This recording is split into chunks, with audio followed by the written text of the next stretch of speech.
Assalamualaikum warahmatullahi wabarakatuh.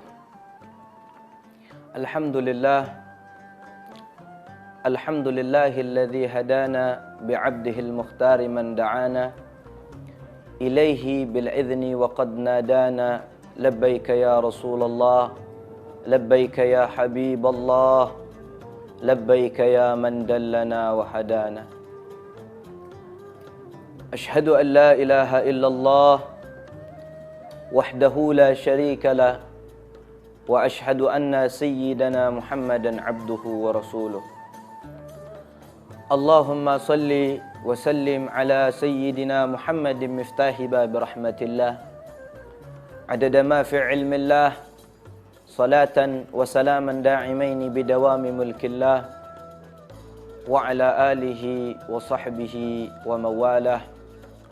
Subhanaka la ilma lana illa ma 'allamtana innaka antal alimul hakim. Rabbi shrah li sadri wa yassir li amri wahlul 'uqdatam min lisani yafqahu qawli, amma ba'd. Pemirsa TV One dimanapun Anda berada, berjumpa lagi di dalam acara Assalamualaikum Nusantara bersama Al-Faqir Muhammad Anis Lamakanja. Pada kesempatan kali ini Al-Faqir akan membawakan tema yang berjudul Menjemput Takdir. Pemirsa yang budiman, takdir adalah ketentuan Allah Subhanahu wa ta'ala atas segenap para hamba-hamba Allah Subhanahu wa ta'ala dan seluruh makhluk.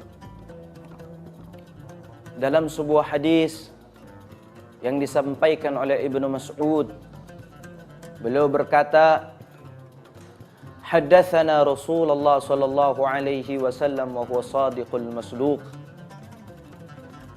inna ahadakum la ya'malu bi amali ahli al-jannah hatta ma yakunu bainahu wa bain inna ahadakum yujma'u khalquhu fi batni ummihi 40 yawman nutfah thumma yakunu 'alaqatan mithla dhalik thumma yakunu mudghatan mithla dhalik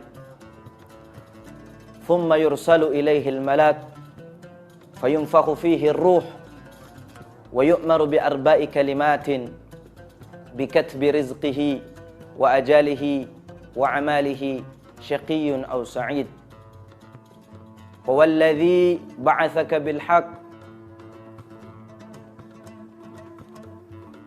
wallahu alladzi la ilaha illa ghairuh wa inna ahadakum la ya'malu bi amali ahli al-jannah hatta ma yakunu bainahu wa bainaha illa dhira' fayasbiqu alayhi al-kitab fayu'malu bi amali ahli an-nar fayadkhuluha wa inna ahadakum la ya'malu bi amali ahli an-nar hatta ma yakunu bainahu wa bainaha illa dhira' fayasbiqu alayhi al-kitab fayu'malu bi amali ahli al-jannah fayadkhuluha.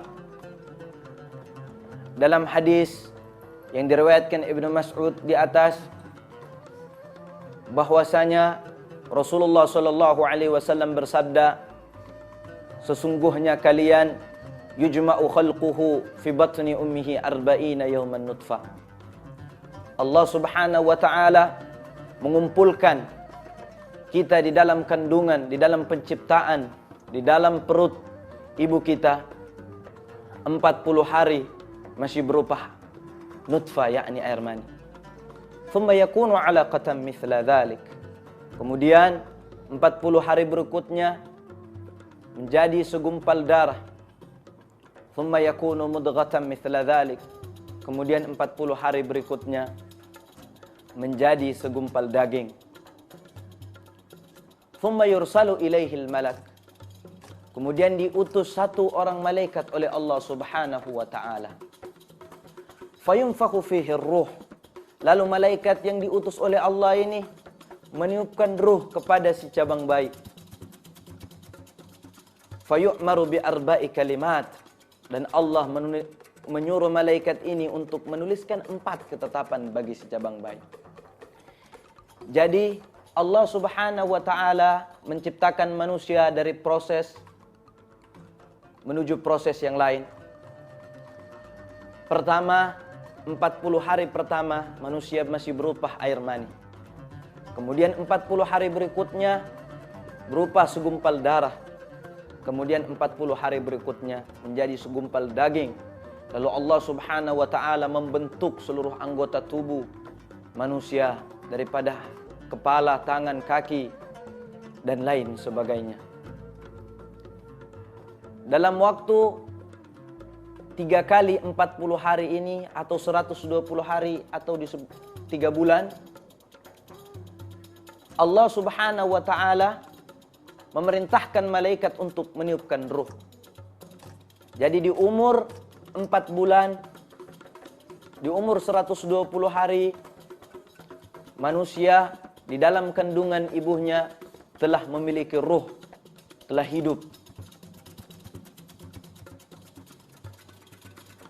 Dan di saat itu Allah Subhanahu wa taala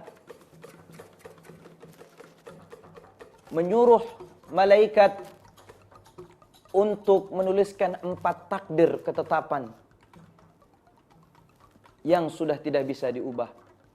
Semua kita telah dituliskan ketetapan takdir kita di saat kita di dalam kandungan ibu kita selama 120 hari di dalam kandungan ibu kita.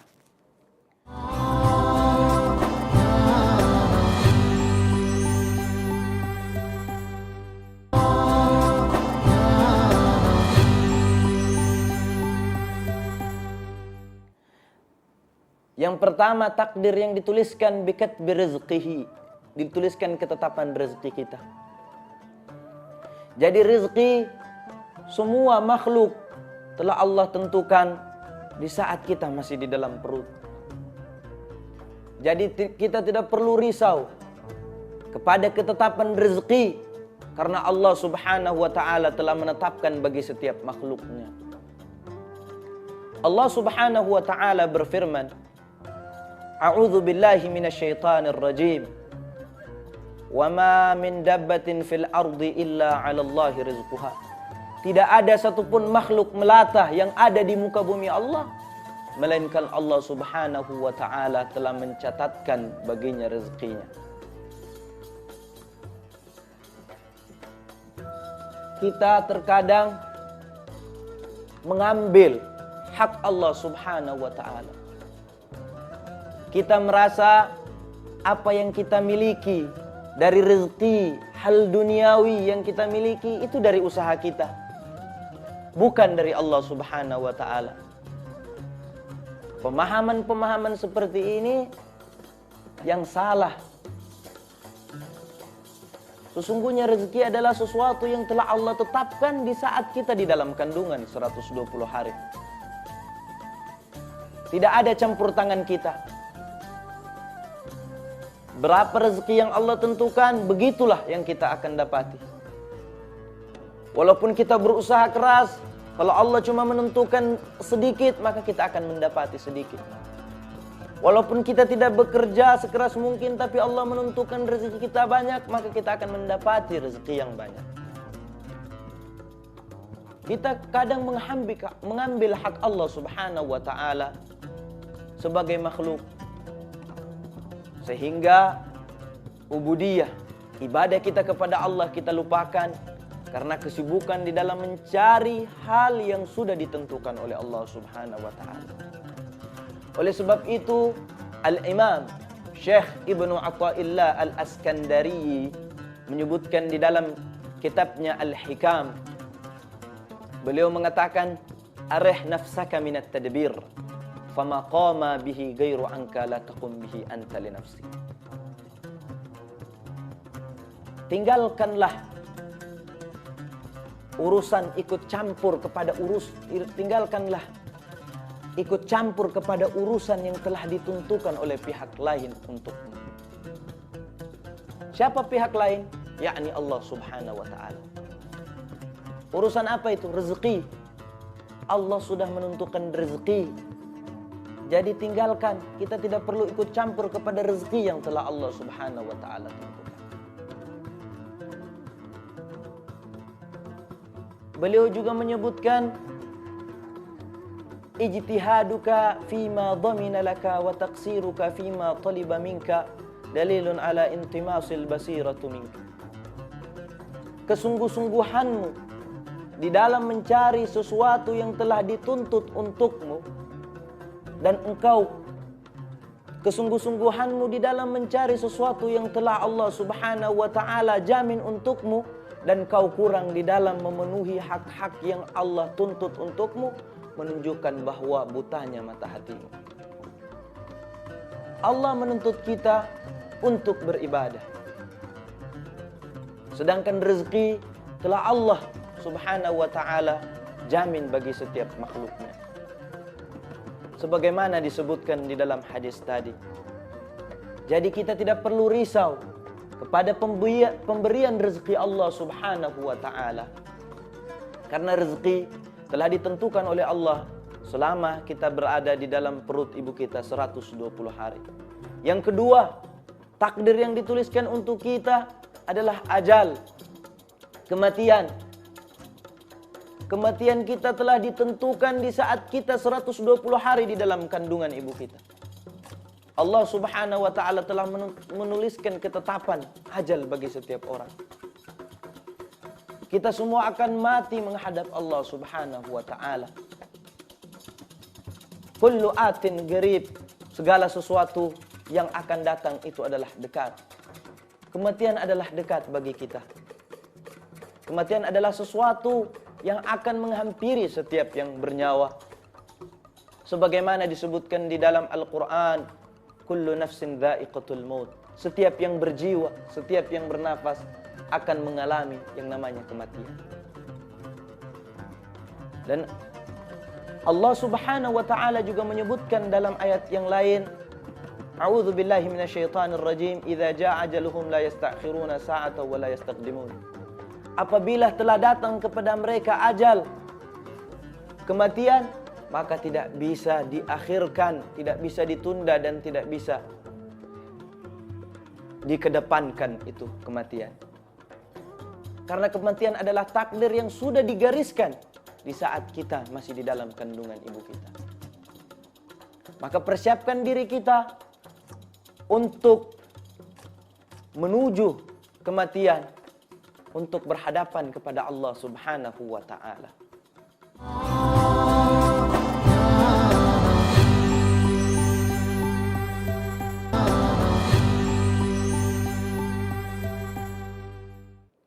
Takdir yang ketiga yang telah Allah catatkan bagi kita,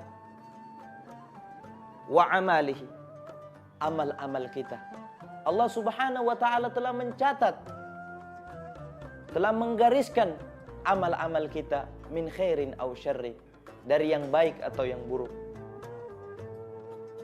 Maka berusahalah dengan sekuat tenaga kita dan memohon kepada Allah Subhanahu wa ta'ala dengan sungguh-sungguh agar supaya Allah Subhanahu wa ta'ala mengkokohkan kaki kita kepada amal-amal yang baik. Yang keempat, takdir yang telah dicatat untuk kita adalah syaqiyun aw sa'id. Golongan orang-orang yang cilaka atau orang-orang yang selamat. Golongan orang-orang yang dibinasakan oleh Allah atau golongan orang-orang yang beruntung di mata Allah Subhanahu wa ta'ala. Kita telah dicatat oleh Allah Subhanahu wa ta'ala antara golongan orang-orang selamat dan golongan orang-orang yang celaka di mata Allah Subhanahu wa ta'ala. Dalam sambungan hadis tersebut, Rasulullah sallallahu alaihi wasallam memaparkan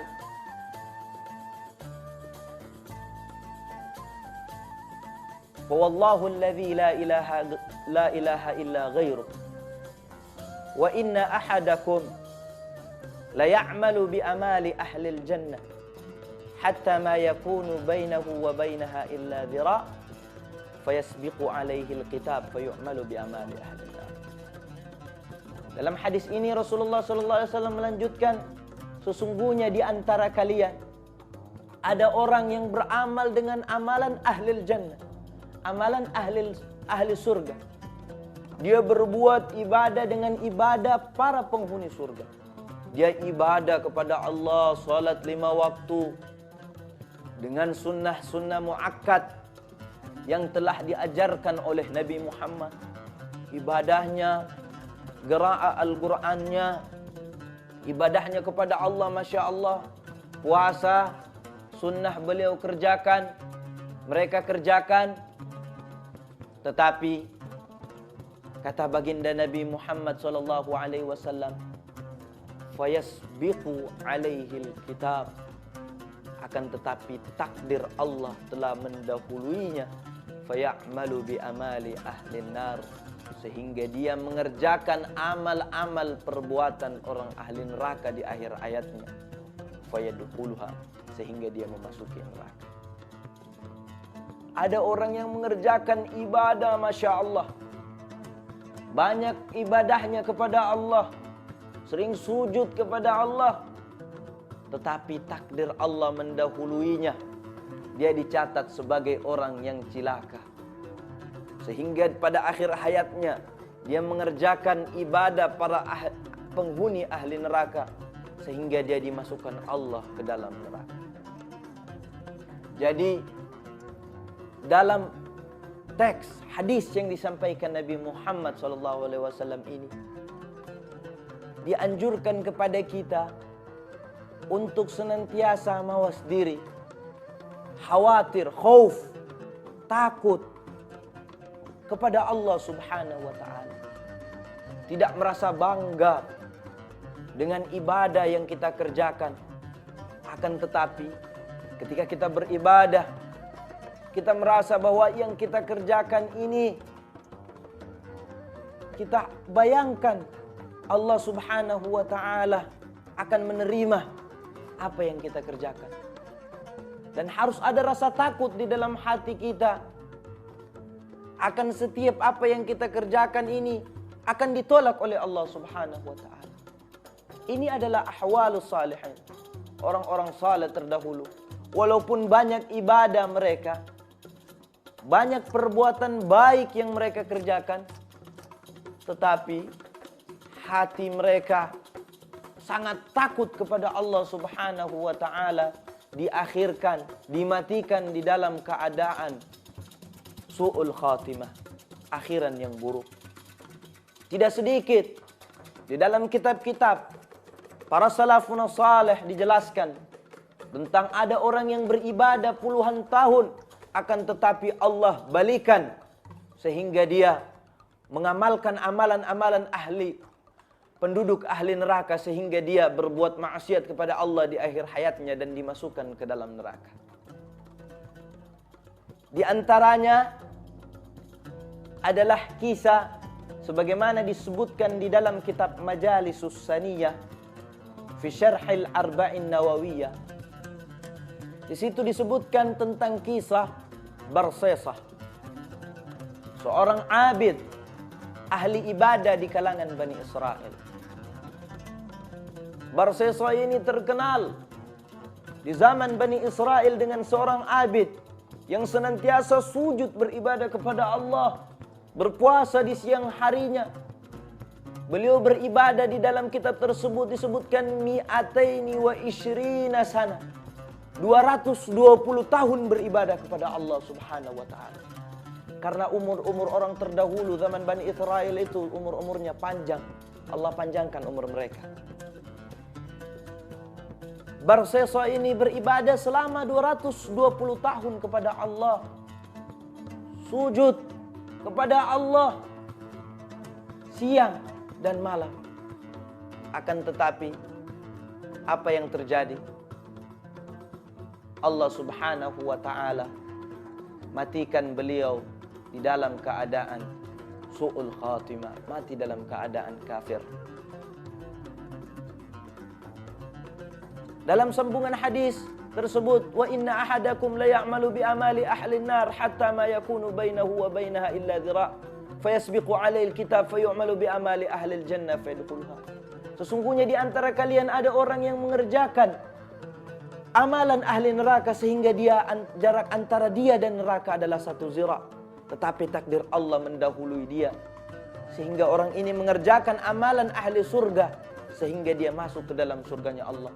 Seperti di dalam hadis, ada orang yang membunuh 99 orang, sehingga cukup 100 orang dia bunuh. Kemudian Allah Subhanahu wa taala matikan dia dalam keadaan husnul khatimah, masuk ke dalam surganya Allah Subhanahu wa taala. Pemirsa, Assalamualaikum Nusantara, dimanapun Anda berada. Takdir semuanya dari Allah Subhanahu wa ta'ala. Ketentuan kita telah dicatat oleh Allah Subhanahu wa ta'ala. Demikian apa yang akan kita bahas pada kesempatan kali ini. Assalamualaikum warahmatullahi wabarakatuh.